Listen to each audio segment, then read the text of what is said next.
नमस्कार, आप देख रहे हैं दूरदर्शन किसान कार्यक्रम गांव किसान में आप सभी का स्वागत है। मैं हूं मोनालिसा।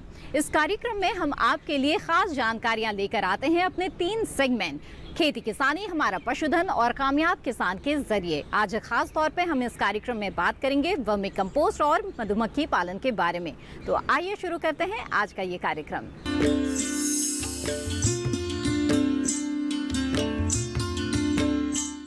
अपने पहले सेगमेंट खेती किसानी में आज हम बात करने जा रहे हैं वर्मी कंपोस्ट के बारे में।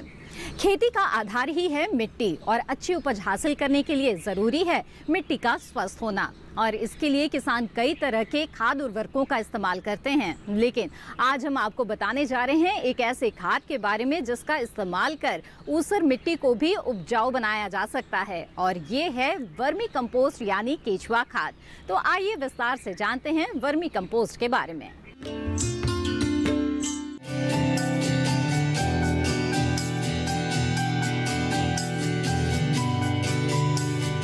अच्छी फसल के पीछे सबसे बड़ी भूमिका मिट्टी की होती है। अगर मिट्टी उपजाऊ नहीं होगी तो उसका सीधा असर फसल उत्पादन पर पड़ता है। यही वजह है कि किसान बीज बुआई से पहले मिट्टी का परीक्षण करवाते हैं और उसमें मौजूद पोषक तत्वों की कमी को पूरा करने के लिए विभिन्न प्रकार के रसायनों का इस्तेमाल करते हैं। लेकिन एक खाद है जो ऊसर मिट्टी को भी जैविक रूप से उपजाऊ बनाने में सक्षम है, और वो है केचुआ खाद यानी वर्मी कंपोस्ट। प्रयागराज के रहने वाले चंद्र प्रकाश जी कई सालों से वर्मी कंपोस्ट पर कार्य कर रहे हैं। मैं कृषि विज्ञान केंद्र प्रयागराज द्वारा किसानों के रूप में मैं आया और यहाँ पर ट्रेनिंग लिया। ट्रेनिंग लेने के बाद मैंने वर्मी कंपोस्टिंग की ट्रेनिंग लिया। ट्रेनिंग ले करके मैं अपने घर पर वर्मी कंपोस्ट यूनिट लगा करके खाद तैयार शुरू करना किया, और आज वह जो खाद तैयार हुई, एक तो हमारी बेजान पड़ी भूमि जो थी, ऊसर भूमि थी, उसको हमने उपजाऊ बनाया। उपजाऊ बनाने के बाद फिर हमने उसको, मैं चूँकि एक बेरोजगार था, पढ़ने लिखने के बाद नौकरी नहीं मिली, हमने उसको व्यवसाय रूप दिया और कई पिट हमने बनाया, और उससे जो खाद तैयार हुई, खाद तैयार करके हमने पैकिंग करके नर्सरियों में बेचता हूँ। और इनके अलावा जो सब्जी खेती करते हैं किसान, औषधि खेती करते हैं, फूलों की खेती करते हैं, उनमें तमाम आवश्यकताएँ होती हैं जैविक खेती की, हमने वहाँ भी तैयार किया। तैयार करने के बाद वहाँ भी हमने सेल कर रहे हैं। और यह आज मैं कई जगहों पर मैं एक प्रशिक्षक के रूप में, एक ट्रेनिंग के रूप में मैं किसानों को प्रशिक्षित करता हूँ। तमाम विभाग मुझे बुलाते हैं, एक आज ट्रेनिंग के रूप में वहाँ पर जाता हूँ। मुझे जो एक वैज्ञानिक का मानदेय होता है वो भी मिलता है, साथ ही हमारा प्रचार प्रसार हो रहा है। और हमें देख करके तमाम जो टीमें आती हैं, कृषक भ्रमण होता है सरकार द्वारा, भारत सरकार द्वारा, वह टीमें, कई राज्यों की टीम अब तक हमारे घर पे आ चुकी है। और डॉक्टर अजय कुमार कृषि विज्ञान केंद्र द्वारा तमाम टीमें आई और आते रहते हैं, और हमें बीच बीच में जहाँ कहीं भी ज़रूरत पड़ती है उनसे हम जानकारी लेते हैं। और तमाम जो वैज्ञानिक हैं के इलाहाबाद से, उनसे हम मिलता है, और अखबारों में भी हमारा आता है। चंद्र प्रकाश जी ने केवीके से केचुआ खाद बनाने का प्रशिक्षण लिया। इसके बाद उन्होंने इस खाद को अपने खेत में डालकर बंजर भूमि को भी उपजाऊ बना दिया। इस बदलाव को दूसरे किसानों तक पहुंचाने के लिए चंद्र प्रकाश जी ने केचुआ खाद बनाने की इकाई लगाई है। आज उनकी बनाई खाद कई जगह भेजी जाती है कि उन्हें कई जगह प्रशिक्षक के रूप में भी आमंत्रित किया जाता है। चंद्र प्रकाश जी कैसे बनाते हैं केचुआ खाद, आइए उन्हीं से समझते हैं। ये वर्मी कंपोस्ट बनाने का सबसे एक आसान तरीका है। 2 मीटर लंबा, 1 मीटर चौड़ा और आधा मीटर ऊंचा आयताकार टैंक बनाते हैं, जो कि ये है, ये सामने हम पड़ा हुआ है। और इसमें बनाने के बाद फिर इसमें जो भी गोबर है, घास फूस है, पेड़ पौधों की पत्तियाँ हैं, जो भी जैविक कचरा है, इकट्ठा करते हैं। गोबर इसमें जो प्रयोग करते हैं 48 घंटे पुराना ठंडा करके, ताकि उसकी जो मीथेन गैस वो निकल जाए, इसमें हम मिलाते हैं। मिलाने के बाद इसमें हम केचुआ डालते हैं, आइसिना फोडिडा एपीजेइक, इसको डालते हैं। और इन केचुओं की सहायता से ही कंपोस्ट तैयार होती है। जो भी ये जैविक कचरा है, उन कचरों को ये केचुए खाते हैं। खाने के बाद जो मल त्यागते हैं वो कंपोस्ट तैयार होती है। यह लगभग 45 से 60 दिन लगता है तैयार होने में। 45-60 दिन के बाद यह बिल्कुल जैसे चाय पत्ती होती है उस तरह हो जाता है। उसको फिर हम केचुए उसमें रहते हैं, कंपोस्ट भी रहती है, उसको हम अलग करते हैं। अलग करने का आसान तरीका ये है, 2 मिलीमीटर साइज का झन्ना लेते हैं, जैसे बालू चालते हैं, उस छन्ने से हमने चाल लेते हैं। इससे हमारा केचुए के अंडे बच्चे अलग हो जाते हैं और कंपोस्ट जो हमारी अलग हो जाती है। कंपोस्ट के बिन जब हम बुआई करते हैं, रोपाई करते हैं या सब्जी लगाते हैं, उनमें हम प्रयोग करते हैं। केचुओं को पूरा उसी पिट में उनका भोजन दे करके डाल देते हैं। और ख़ास बात इसमें ये रहती है, इसमें 28 से 32 डिग्री सेल्सियस तापमान होना चाहिए, 40 से 50% नमी होनी चाहिए। जब इतना हम तापमान नमी अगर हम मैनेज करे रहेंगे, केचुए हमारे जिंदे रहते हैं और 24 घंटे काम करते हैं। कोई भी प्राणी अपने वजन से ज़्यादा भोजन नहीं करता, लेकिन केचुआ एक ऐसा प्राणी है, केचुआ किसानों का मित्र है, प्रकृति का हलवाहा भी है। यह अपने से कई गुना भोजन करता है, इसलिए करता है कि नहीं पाचन शक्ति बहुत फास्ट होती है। और इसलिए कंपोस्ट तैयार में जो हम साल भर में कंपोस्ट तैयार करते थे पहले, वह 45 से 60 दिन में ये तैयार हो जाता है। और साथ जैसे हमें ये कंपोस्ट से हमें फ़ायदा होता है, हमारी मिट्टी में जो जीवाश्म संख्या कम हो रही है वह बढ़ता है। और साथ ही जो जल धारण क्षमता कम हो चुकी है, कंपोस्ट डालने से जल धारण क्षमता मिट्टी में बढ़ती है। और कंपोस्ट जो हम बेचकर आमदनी करते हैं, इसके साथ तमाम जो कहावतें हैं, एक हाथ करी 9 हाथ बिया, यानी कंपोस्ट जहाँ बेचकर फ़ायदा आमदनी करते हैं, वहीं केचुओं से भी हमें आमदनी होती है। इस तरह से हम अपनी आय को दूना करने में, या जो भारत सरकार का ये नारा भी है कि कैसे हम आमदनी करें, किसानों की आय दूनी करने की, ये भी एक माध्यम है। हमने एक नारा भी दिया है कि जैविक को बनाइए खेती का आधार, बर्मी से कर लीजिए कचरे का उद्धार, कचरे का उद्धार। इस तरह किसान जहां वर्मी कंपोस्ट बनाकर मुनाफा कमा सकते हैं, वहीं इसके इस्तेमाल से जैविक फसल उत्पादन भी ले सकते हैं।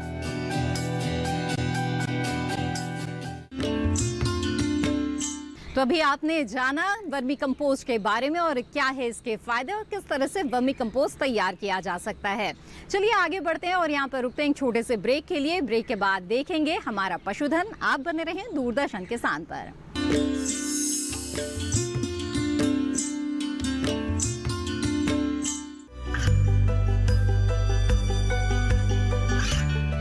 गांवों और पिछड़े क्षेत्रों में सरकारी योजनाओं की जानकारी पहुंचा। देश में कौशल और क्षमता विकास कर ग्रामीणों को सामाजिक बदलाव और विकास से जोड़ने की दूरदर्शन किसान की पहल चौपाल चर्चा देखें सोमवार से शुक्रवार सुबह 9 बजे। बीमारियों से कैसे बचेगी फसल, मवेशियों की मुश्किलों का क्या है हल, कहां से लाएं बीज, कितनी लगेगी खाद, किसानों के हर फोन का विशेषज्ञ देंगे जवाब। देखिए हेलो किसान लाइव सोमवार से शुक्रवार शाम 6 बजे।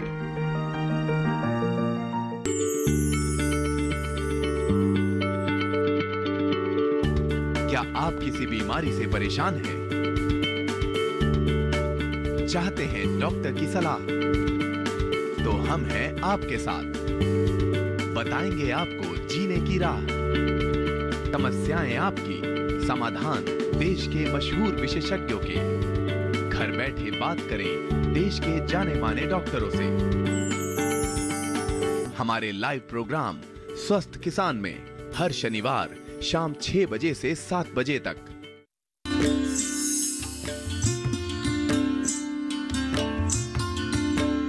ब्रेक के बाद आप सभी का फिर से स्वागत है। आप देख रहे हैं कार्यक्रम गांव किसान और अब देखते हैं हमारा अगला सेगमेंट हमारा पशुधन, जिसमें आज हम बात करने जा रहे हैं मधुमक्खी पालन के बारे में। जी हाँ, ये एक ऐसा व्यवसाय है जिससे आप आसानी से जुड़ सकते हैं, कम लागत में शुरू कर सकते हैं और बेहतर आमदनी पा सकते हैं। तो आइए विस्तार से जानते हैं मधुमक्खी पालन के बारे में।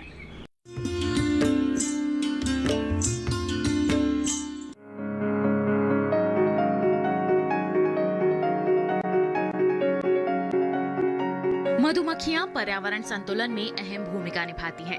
साथ ही वर्तमान समय में इनका पालन करना आत्मनिर्भर होने के लिए अच्छा विकल्प भी है। कम जोत वाले किसान या युवा इस व्यवसाय को अपनाकर आर्थिक रूप से मजबूत हो सकते हैं, क्योंकि इसे शुरू करने के लिए कम स्थान और कम पूंजी की जरूरत होती है। प्रयागराज के रहने वाले अजीत कुमार ने अपनी पारिवारिक स्थिति को सुधारने के लिए मधुमक्खी पालन का सहारा लिया। इसके लिए उन्होंने शुरुआत में 3 बक्सों में मधुमक्खी पाली, जो आज बढ़कर करीब 200 बक्से हो चुके हैं। 2009 से शुरू किए गए इस व्यवसाय को संवारने के लिए अजीत जी ने 2014 में केवीके से प्रशिक्षण लिया, जो काफी सहायक रहा। कृषि विज्ञान केंद्र ग्रामीण युवाओं के लिए प्रशिक्षण का कार्यक्रम चलाती है। इसके साथ साथ खेतिहर किसानों के लिए और प्रसार कार्यकर्ताओं के लिए प्रशिक्षण का कार्य करती है। हम जानते हैं कि आज युवा जो है वो पलायन कर रहे हैं गाँव से, और जबकि उनके पास रोजगार के लिए कोई साधन नहीं है। ऐसे में उन्हें ऐसे प्रशिक्षणों को देना ताकि वो जो है वो अपने गांव में रहते हुए वो अपने कार्यों को करें, अपनी खेती के साथ साथ कुछ ऐसे उद्यम लगा सके जिसके द्वारा उन्हें अतिरिक्त आय मिल सके। मधुमक्खी पालन जो है वो एक ऐसा उद्यम है जहां पर किसान जो है, जो युवा जो है वो खेती के साथ साथ मधुमक्खी पालन कर सकता है, जिसके द्वारा उसे वो अतिरिक्त जो है आय मिल सकती है। और इसके अलावा न सिर्फ उसे अतिरिक्त आय मिलती है, लेकिन जो हमारा कृषि का उत्पादन है वो भी बढ़ जाता है, क्योंकि हम जानते हैं कि ये हमारे लाभकारी कीट जो है, मधुमक्खी एक लाभकारी कीट है जो पर परागण की क्रिया करके जो है वो हमारे उत्पादन को भी बढ़ा देती है। कृषि विज्ञान केंद्र का जो है वो ऐसे युवाओं को जो बेरोजगार हैं और उनको जो है वो प्रशिक्षण देने का कार्य करती है। जबकि हम जानते हैं सरकार की मंशा ये है कि हमारे किसानों की आय दुगनी हो। अगर किसान जो है वो मधुमक्खी पालन के साथ साथ खेती के साथ साथ मधुमक्खी पालन को वो करे तो निश्चित रूप से उसकी आय में 2 गुना 3 गुना जो है वृद्धि होगी, और इसके अलावा जो है उसका उत्पादन में भी उसका वृद्धि होगी। और हम जानते हैं कि बहुत सारे हमारे किसानों को जो है कृषि विज्ञान केंद्र के वैज्ञानिक जो है वो अलग अलग गाँव में जा कर के किसानों को जो है वो प्रशिक्षण देते हैं। हमारे केंद्र पर जो है मधुमक्खी पालन का जो है प्रशिक्षण जो है चलाया जाता है, और उन्हें स्किल डेवलपमेंट में जो उनके विकास को कैसे वो मधुमक्खी पालन करें, इसके लिए पूरी उनको जानकारी दी जाती है, और वहाँ पर वो जानकारी प्राप्त करके जो है किसान जो है वो मधुमक्खी पालन कर रहे हैं। उसी प्रकार से हमारे बीच में अजीत कुमार मौर्य है, जो आप देख रहे हैं यहाँ पर इस स्थान पर जो बक्से हैं वो अजीत कुमार मौर्य जो हैं वो जगदीशपुर गांव के धनुपुर ब्लॉक के किसान हैं, जिन्होंने हमारे केंद्र से 2014 में प्रशिक्षण प्राप्त किया, और उसके बाद जब इन्होंने अपने इस कार्य को बढ़ाया तो उनकी जो है आय में कई गुना वृद्धि हुई। इन्होंने 3 बक्से से इसको प्रारंभ किया, और आज इनके पास 100 बक्से करीब लगभग है, जो 18 से 20 कुंटल प्रति वर्ष जो है वो शहद का उत्पादन करते हैं। न सिर्फ शहद का उत्पादन करते हैं, लेकिन इसके साथ साथ इन्हें पराग भी मिलता है, जो जिसे वो सेल करके उसे बेच करके जो है अतिरिक्त आय उसके साथ साथ उसे प्राप्त करते हैं। ना सिर्फ ये यहाँ पर ही अपने गांव में अपने खेत में ही रखते हैं, लेकिन ये एक स्थान से दूसरे स्थान पर माइग्रेट करके ले जाते हैं। जब जहाँ पर उन्हें अर्ली, जैसे जहाँ पर अर्ली सरसों होती है वहाँ पर वो रखते हैं, तो वहाँ पर भी उनका उत्पादन बढ़ता है और इन्हें वहाँ पर जो है वो शहद मिलता है। उसके बाद जब समय आता है, जब इनके अपने गांव में जब इनको लोग सरसों लगाते हैं या दूसरी और भी फसलें हैं, चाहे वो हमारी अरहर की फसल हो, चाहे वो हमारी सब्जी की खेतियों में हो, जहाँ पर वो आम के बौर हैं, सहजन है, इन सभी से उन्हें अतिरिक्त उन्हें जो है वो शहद मिलता है, और वो जो है गांव में रख करके अपने बक्से को रख करके जो है अतिरिक्त आमदनी प्राप्त करते हैं। जिसमें हमारे जो अजीत कुमार मौर्य हैं, जो पहले अपने बच्चों को पढ़ा नहीं पाते थे, जो अपने गांव में अपने घर की इनकी स्थिति अच्छी नहीं थी, लेकिन आज वो अच्छे से रहने पा रहे हैं, क्योंकि उन्होंने जो है मधुमक्खी पालन को एक उद्यम के रूप में लिया है। और आज वो जो है प्रति वर्ष जो है करीब 1,80,000 से लेकर के 2,40,000 तक जो है वो अतिरिक्त आय जो है मधुमक्खी पालन से प्राप्त करते हैं। और मैं सभी किसान, मैं युवाओं से अनुरोध करूंगा कि मधुमक्खी पालन करके वो एक अतिरिक्त आय ले सकते हैं, और कृषि में जो है वो अपने उत्पादन को बढ़ा सकते हैं, और हमारी आय जो 2 गुना है। और क्योंकि जब हमारा जोत कम होता जा रहा है, ऐसे में हमें एक आवश्यकता इस बात की है कि हम उद्यम को लगाएं, ऐसे उद्यम को लगाएं जो हम खेती के साथ साथ उसे कर सकते हैं, और ये हमारे लिए लाभकारी होगा। अजीत न सिर्फ शहद के लिए मधुमक्खी पालन करते हैं, बल्कि वो बाकी किसानों और युवाओं को मधुमक्खियां भी उपलब्ध कराते हैं। हाल ही में अजीत जी ने करीब 50 बक्से मधुमक्खियां बेची हैं, जिससे उन्हें अतिरिक्त आय हुई है। मैं मधुमक्खी पालन 2009 से कर रहा हूं, जो अब तक हमारा 10 साल पूरा हो गया है। इसके पहले मैं शुरू में 3 परिवार मक्खी खरीदा था। 3 परिवार से मक्खी खरीदने के बाद मैं मक्खी का काम शुरू किया। उसके बाद 2014 से मुझे KVK से प्रशिक्षण मिला और प्रशिक्षण मिलने के दौरान फिर मेरी प्रगति हुई। तो मेरा शुरू का कहानी यह है कि सबसे पहले मैं बम्बई गया था। बम्बई में मैं 17 महीने कंटिन्यू काम करने के बाद मुझे बम्बई से बहुत ऊब हो गई। तो मैं अपने गांव आने लगा तो रास्ते में सोच रहा था कि मुझे क्या करना चाहिए। मैं इसी बात का उधेड़ बुन चल रहा था मन में। फिर घर आने के बाद हमने कहा कि अब मैं मधुमक्खी पालन का ही काम शुरू करूंगा, और मधुमक्खी पालन का काम मैं शुरू कर दिया। तो मैं सर्वप्रथम 3 बक्से मक्खी खरीद के लाया। फिर उसी मक्खी को लेकर 2 सालों तक अध्ययन करता रहा। मेरी मक्खी एक बार तो सब मर गई थी, सिर्फ 3 फ्रेम की मक्खी बची थी एक डिब्बे में। 2 डिब्बे तो एकदम ख़त्म हो गए थे। फिर उसी 3 फ्रेम की मक्खी से मैं धीरे धीरे करके काम करते करते मेरे पास 20 बक्से हुए। 20 बक्से से फिर 30 बक्से हुए, फिर 40 बक्से हुए। इसी प्रकार से आज मेरे पास 200 डब्बे हो गए हैं, और मैं बहुत सारी मक्खियों को बेच भी चुका हूँ डिब्बे के साथ में। इस साल अभी मैं नवंबर में जो है 50 डिब्बे मक्खी बेचकर कार्य को आगे बढ़ा रहा हूँ। और KVK वालों का बहुत बड़ा सहयोग मेरे साथ रहता है। उनके साथ साथ डॉक्टर DRM डेनिस सर का भी सहयोग इस समय मिल रहा है स्वाट से। उन्होंने मुझे 25 बक्से और सुपर के साथ पूरा सामग्री दिया था। और मैं इस समय मधुमक्खियों से पराग, मोम, परपालिश, विष, इन सब सारी चीज़ों को निकाल रहा हूँ। शहद का मैं विक्रेता भी हूँ। शहद फुटकर में भी बेच रहा हूँ, थोक में भी बेच रहा हूँ। इस समय हमारा कार्यक्रम जो है वह अच्छे से चल रहा है। हमारा परिवार इसी पर आश्रित है, और मैं परिवार के साथ अपने बच्चों का भी भरण पोषण मधुमक्खियों के द्वारा करता हूँ।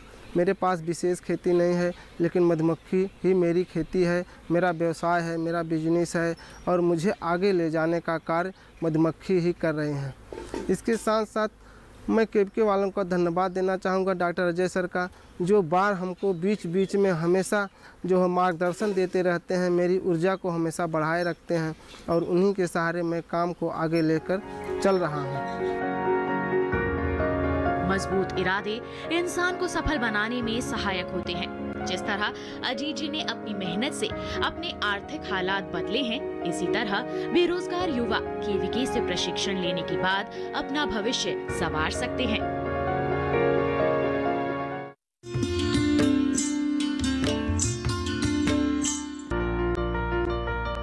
मार्च माह का पशुपालक कैलेंडर। इस माह में गर्मी में होने वाले रोगों के प्रति सावधानी रखनी चाहिए।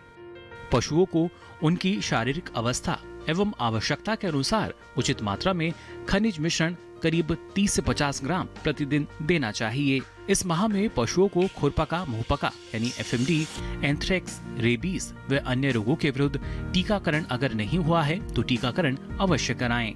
आने वाले समय में पशुओं में गर्भ संबंधी एवं अन्य रोगों की समस्या होने पर तुरंत चिकित्सीय परामर्श लेना चाहिए। यदि दूध उत्पादन में कमी हो रही है तो पशुओं के पोषण पर विशेष ध्यान देना चाहिए। साथ ही पशु चिकित्सक के परामर्श अनुसार आवश्यक जांच यथा दूध, पेशाब, खून जांच इत्यादि करवाना चाहिए।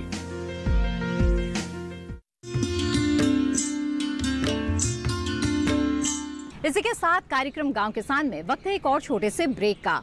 ब्रेक के बाद मिलेंगे एक सफल किसान से हमारे अगले सेगमेंट कामयाब किसान की दास्तान में। आप बने रहें दूरदर्शन किसान पर।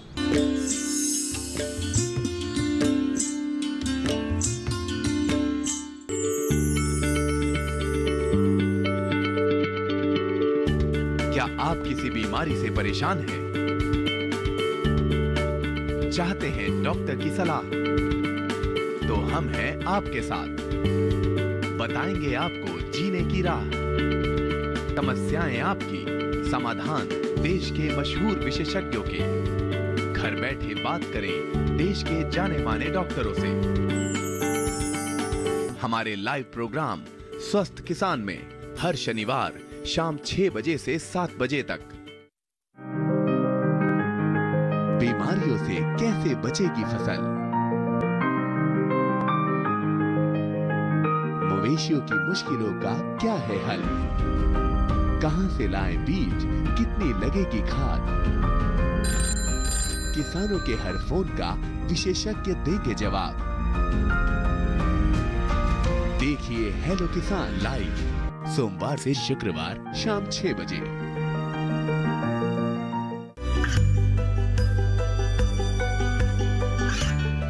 गांवों और पिछड़े क्षेत्रों में सरकारी योजनाओं की जानकारी पहुंचा। देश में कौशल और क्षमता विकास कर ग्रामीणों को सामाजिक बदलाव और विकास से जोड़ने की दूरदर्शन किसान की पहल चौपाल चर्चा देखें सोमवार से शुक्रवार सुबह 9 बजे।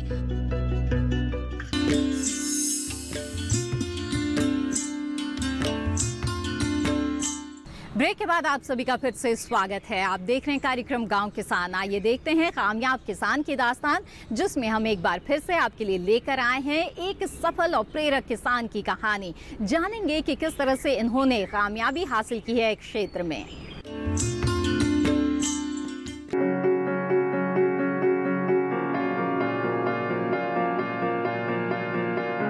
हमारे देश के किसान रासायनिक खेती को छोड़ जैविक खेती की ओर बढ़ रहे हैं। रासायनिक खेती के दुष्परिणामों को जानकर किसान के साथ साथ उपभोक्ता भी जैविक उत्पाद अपना रहे हैं। इसी वजह से किसानों को बेहतर बाजार उपलब्ध हो रहा है। आज हम ऐसी ही एक किसान की दास्तान बताएंगे, जिन्होंने रसायन युक्त खेती के खामियाजे के बाद जैविक खेती के गुणों को समझते हुए उसे विस्तार दिया। नाचनखेड़ा बुरहानपुर के रहने वाले प्रशांत चौधरी ने बागवानी में नए प्रयोग कर सफलता की कहानी लिखी है। उनके बाग में अमरूद, सीताफल और अन्य सब्जी फसलों के पौधे लहलहा रहे हैं। इसके पीछे उनकी कठिन मेहनत और सूझबूझ छुपी हुई है।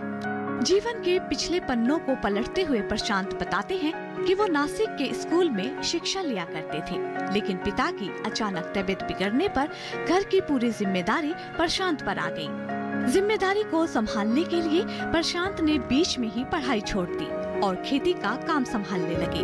वो बताते हैं कि पहले वो भी अपने खेतों में रासायनिक खाद का इस्तेमाल किया करते थे, जिससे उन्हें लागत ज्यादा और मुनाफा कम होने का सामना करना पड़ रहा था।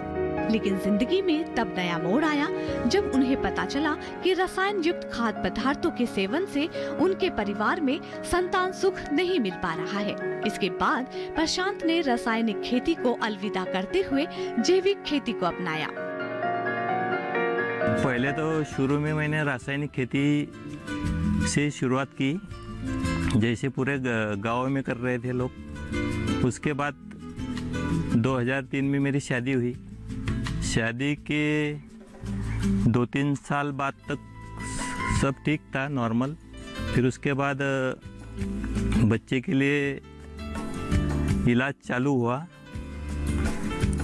बच्चा नहीं हो रहा था तो इलाज चालू हुआ। उसके बाद फिर 10-15 साल तक ऐसे ही इलाज चलता रहा। फिर कुछ रिपोर्ट आने के बाद उसमें समझ में आया कि हार्मोन्स अनबैलेंस है। फिर उसके बाद एक कार्यक्रम जैविक का हुआ, वो मैंने अटेंड किया सुभाष पालेकर जी का। फिर उसके बाद ही मैंने एक फैसला ले लिया कि अभी कभी फर्टिलाइज़र डालूंगा नहीं और पेस्टिसाइड छीटूंगा। इस नई राह पर चलने के लिए प्रशांत ने जानकारियां जुटानी शुरू की और पर्याप्त जानकारी लेकर जैविक खेती को विस्तार दिया। वो आज 10 एकड़ खेत में सीताफल और मिर्च लगाते हैं। जैविक खाद के इस्तेमाल से आज प्रशांत भरपूर उत्पादन ले रहे हैं। यही वजह है कि दूसरे किसान भी उनसे जैविक खेती के गुर सीख रहे हैं। जो किसान संपर्क में है उनसे चर्चाएं करता हूँ कि आप भी जैविक खेती करो, अधिक लाभ मिल रहा है, कम खर्चे में उत्पादन अच्छा मिल रहा है और उनको हर सप्ताह एक दिन बुलाता हूँ खेत पर, उनको जानकारियाँ देता हूँ। उनसे कुछ जानकारी और नहीं मिलती है, अपन कुछ देते हैं, तो चर्चाएं से उनको भी तसल्ली होती है और वो भी प्रेरित होते हैं। जैविक रूप से तैयार की गई इन फसलों का बाजार में अच्छा दाम भी मिल रहा है, जिससे उनकी आर्थिक स्थिति में सुधार हुआ है। लाभ को बढ़ाने और भूमि का समुचित उपयोग करने के लिए प्रशांत बाग में लगे पौधों के बीच के स्थान में अंतर्वर्तीय सब्जियों की पैदावार भी लेते हैं। जैविक खेती को समझते हुए प्रशांत फसल अवशेष को जलाते नहीं हैं, बल्कि इनसे वो जैविक खाद बनाते हैं। इसके अलावा गोबर की खाद, वर्मी कंपोस्ट, फसल अवशेष खाद, जीवामृत का उपयोग भी करते हैं। जैविक खेती समय की मांग है। इसे अपनाकर किसान मिट्टी का स्वास्थ्य तो बेहतर कर ही पाएंगे, साथ ही भरपूर उत्पादन भी ले सकेंगे।